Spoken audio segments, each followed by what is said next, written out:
Hello everyone. आज हम important questions करेंगे चैप्टर 9 के सम एप्लीकेशन ऑफ ट्रिग्नोमेट्री के, जिसका 5 मार्क्स का वेटेज होता है। एक 1 मार्क का क्वेश्चन आता है जो एमसीक्यू बेस्ड होता है, और एक 4 मार्क का क्वेश्चन आता है जो केस स्टडी बेस्ड होता है। अब 1 मार्क के क्वेश्चन में किस टाइप के क्वेश्चंस आते हैं पहले हम वो कर लेते हैं, और फिर हम केस स्टडी बेस्ड क्वेश्चन करेंगे। और इस चैप्टर के अंदर आपके ट्रिग्नोमेट्री वाले जो फॉर्मूले हैं चैप्टर 8th में जो हैं आपके, वो इसमें यूज होते हैं, जिसमें ज्यादातर यूज होता है आपका साइन थीटा का फॉर्मूला। साइन थीटा क्या होता है? Perpendicular upon hypotenuse, cos theta base upon hypotenuse, and tan theta perpendicular upon base. यही तीनों ज्यादातर यूज होते हैं इस चैप्टर में। अब देखिए क्वेश्चन नंबर 1 है जो 1 मार्क के क्वेश्चन में आता है, और इजी क्वेश्चन है ये। The angle of elevation of the top of the tower from a point 10 metre away from its base is 60 degree. Find the height of the tower. कह रहा है कि एक टावर है, ठीक है, और इससे 10 मीटर अवे एक पॉइंट है, तो ये हमें दे रखा है 10 मीटर। और ये जो एंगल बना रहा है इसके टॉप से, ये वाले पॉइंट से टावर के टॉप का एंगल ऑफ एलिवेशन हमें दे रखा है 60 डिग्री। फाइंड करना है हमें इसकी हाइट, ठीक है, टावर की हाइट कितनी होगी। तो अब हमें इसमें देखना होगा कि हम इसमें कौन सा फॉर्मूला यूज करें ताकि हमें हाइट फाइंड हो जाए। तो उसके लिए हम ये देखते हैं कि हमें जो गिवन है, हमें गिवन है बेस, और हमें फाइंड करना है हाइट। मतलब क्या है ये? परपेंडिकुलर। तो बेस और परपेंडिकुलर किस में आता है? बेस और परपेंडिकुलर आता है टेन थीटा में। तो हम इसमें फॉर्मूला लगा देंगे, tan theta is equal to perpendicular upon base. Tan theta हमें दे रखा है 60 डिग्री, परपेंडिकुलर हमें एच फाइंड करना है, और बेस हमें दे रखा है 10। तो 10 60 कितना होता है? 10 60 होता है √3 is equal to h upon 10। तो यहाँ से एच की वैल्यू कितने आ जाएगी? 10 इधर मल्टीप्लाई हो जाएगा 10 √3। ठीक है, इस तरह से हम जो भी हमें दे रखा होगा उसकी वैल्यू फाइंड कर सकते हैं इन फॉर्मूले से। देखिए ये तो आपका था कि इसमें हमें थीटा गिवन था, और आगे क्वेश्चन में इस तरह से आ जाता है जिसमें हमें ये परपेंडिकुलर, हाइपोटेनियस या फिर बेस गिवन होता है, और हमें एंगल फाइंड करना होता है। अब देखिए सेकंड क्वेश्चन, ये तो हमने फर्स्ट किया है। अब सेकंड है, when the length of shadow of a pole √3 times its height then the angle of elevation of the source of light is. क्या कह रहा है? पॉल है एक पॉल है जिसके जो शेडो है वो हाइट से 3 टाइम्स है। उसकी शेडो जो है हाइट से 3 टाइम्स है। अगर इसकी हाइट h है तो ये √3 h है, ठीक है। तो हमें एंगल ऑफ एलिवेशन फाइंड करना है इसका, मतलब हमें थीटा फाइंड करना है। तो अब कैसे करेंगे? जो हम किससे करेंगे? हमारे पास बेस और हाइट है, तो मतलब बेस और परपेंडिकुलर है, तो हम इसमें भी टेन थीटा का फॉर्मूला लगाएंगे। तो क्या होता है टेन थीटा? टेन थीटा होता है परपेंडिकुलर अपॉन बेस। तो tan theta is equal to perpendicular हमें दे रखा है h, और बेस है √3 इंटू एच। एच से h कैंसिल हो जाएगा, तो टेन थीटा आ जाएगा 1/√3। अब देखिए ये टेन थीटा है, तो हमें टेन थीटा पर ही देखना होगा। 10 पर 1/√3 कब आता है? 1030 पर। 1030 पर वैल्यू 1/√3 होते हैं, तो 10 से 10 कैंसिल हो जाएगा। यहाँ से हमारे पास थीटा की वैल्यू आ जाएगी 30 डिग्री। ठीक है, इस तरह से हम थीटा भी फाइंड कर सकते हैं। अब देखिए इसका थर्ड क्वेश्चन, ये इंपॉर्टेंट क्वेश्चन है, ये बहुत बार रिपीट हुआ है क्वेश्चन।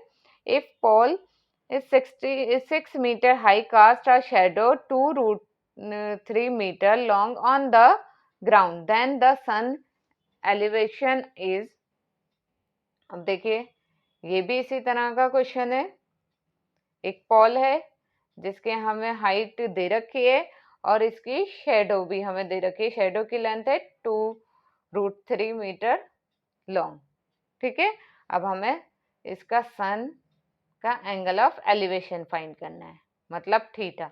तो ये तो हम इसी फॉर्मूले से कर लेंगे, tan थीटा वाला फॉर्मूला लगाएंगे तो हमारे पास यहाँ पर थीटा आ जाएगा। ठीक है, ये जो दोनों क्वेश्चन है ये मोस्ट इंपॉर्टेंट क्वेश्चन है जिसमें हमें थीटा फाइंड करना होता है और ये आपके एमसीक्यू में आते हैं।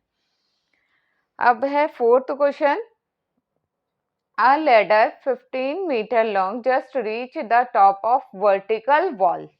एक वॉल पर, ये वॉल है और यहाँ पर 15 मीटर लॉन्ग एक सीढ़ी लगी हुई है, मतलब लेडर लगी हुई है। If the ladder make an angle of 60 degree, जो ये वॉल से ये लेडर कितने डिग्री का एंगल बना रही है? 60 डिग्री। यहाँ पर नहीं है ये एंगल ऑफ एलिवेशन नहीं है, ये क्या बना रही है कि वॉल से ये जो लेडर है ये 60 डिग्री का एंगल बना रही है with the wall. Then calculate the height of the wall, हमें ये हाइट फाइंड करनी है।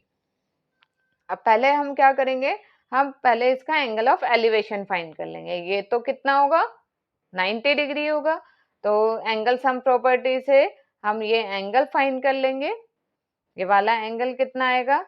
60 प्लस 90 कितना हो जाएगा? ये 150। 180 में से 150 माइनस होंगे तो ये आ जाएगा एंगल ऑफ एलिवेशन 30 डिग्री। अब देखिए हमारे पास परपेंडिकुलर है और हाइपोटेनियस है, तो हम इसमें कौन सा फॉर्मूला लगाएंगे? हम लगाएंगे साइन थीटा वाला। तो साइन 30 डिग्री, क्योंकि एंगल ऑफ एलिवेशन कितना है? 30, तो साइन 30 क्या होगा? Perpendicular upon hypotenuse. तो परपेंडिकुलर क्या है? परपेंडिकुलर है h और हाइपोटेनियस है साइन 30 होता है 1/2 और ये है h/15। तो यहाँ से h की वैल्यू फाइंड हो जाएगी। h कितना हो जाएगा? 15 इधर ऊपर चला जाएगा और 2 डिवाइड में, तो h की वैल्यू आ जाएगी 7.5 मीटर। देखिए यही क्वेश्चन आपके बार बार रिपीट होते हैं, जिसमें या तो हमें हाइट फाइंड करनी है होती है या फिर हमें कोई थीटा फाइंड करना होता है, या फिर हमें ऐसा दे रखा होता है कि हमें एंगल ऑफ एलिवेशन पहले फाइंड करके बाद में हमें वैल्यू फाइंड करनी होती है। तो इसी टाइप के क्वेश्चन आपके एमसीक्यू में आते हैं। अब हम करते हैं केस स्टडी बेस्ड क्वेश्चन। देखिए अब क्वेश्चन है जिसमें आपको एक पिक्चर भी दे रखी होती है। Sahib is standing on a horizontal plane, finds a bird flying at a distance of 200 meters from him at an elevation of 30.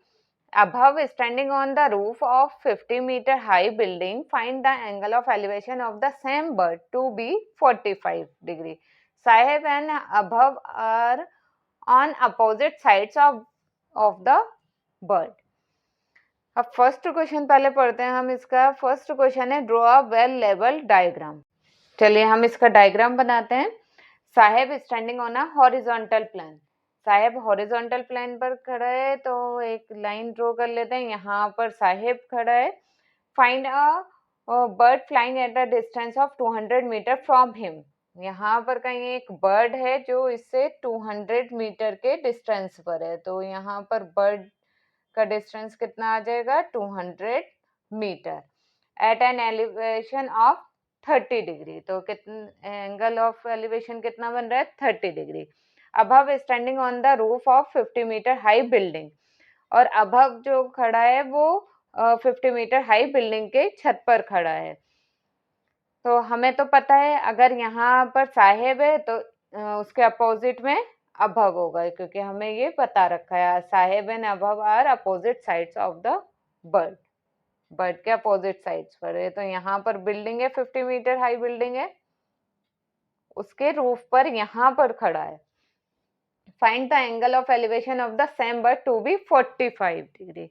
तो इसका एंगल ऑफ एलिवेशन कितना है? 45 डिग्री। तो हम लिख लेते हैं, इसको ज्वाइन कर देंगे तो ये कितना है? 45 डिग्री। ठीक है, बस हमें यही दे रखा था। अब हम इसका नाम दे देंगे ए बी सी, ये आ जाएगा डी, इसको दे देते हैं ई, और ये एफ।